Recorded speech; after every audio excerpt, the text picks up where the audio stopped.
Hi everybody, Jason here with Kirk Giordano Plastering. Now, I know it's been a couple years since I put any videos on this channel, but it's a new year. I'm trying to get back into the swing of things and have some new content for everybody to watch here and just keep myself a little more motivated. So to start, we got a little kind of easy lathing tip. So this fellow watched our videos and he did his own lath work and he did a pretty nice job. But when the inspector came, he failed his lath inspection. Now, why did he fail his lath inspection? So when you have a staple gun, you're supposed to staple on every stud every 6 inches, and most studs are 16 inches apart. Now, it turns out he missed a couple of things. I guess the inspector saw this staple here missed, and there's a couple over here he missed. So he called us and asked, what do I do? You know, he went to Home Depot, rented a compressor, rented a staple gun, got all the stuff he needed. He didn't have it anymore. And we said, you know, you don't got to go back and rent all that stuff just so that you can pass your lath inspection. Before staple guns, before compressors, people used furring nails. Now, you still see these sometimes, but do you need them? No. It is a lot easier than going and renting all that stuff. So we told him, go buy a $12 box of these nails and just get it to where it'll pass inspection. Every 6 inches you want one of these on the stud, and that's what he did. Now, a couple of things with these guys. What is this little pad?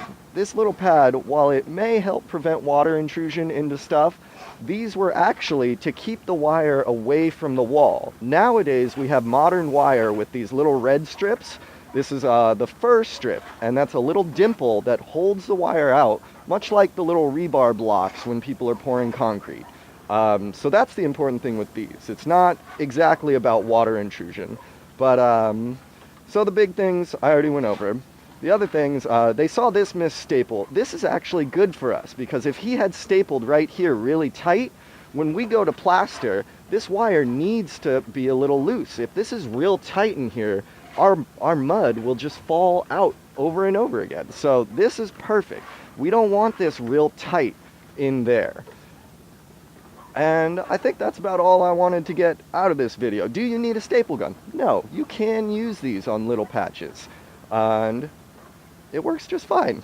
Anyway, this guy did a good job. We were just here to correct a couple things. And since we were, I wanted to put this out and get a new video for the channel and tell everybody that I'm back and hoping to put some more stuff out this year. So, as usual, thanks for watching and live long and plaster.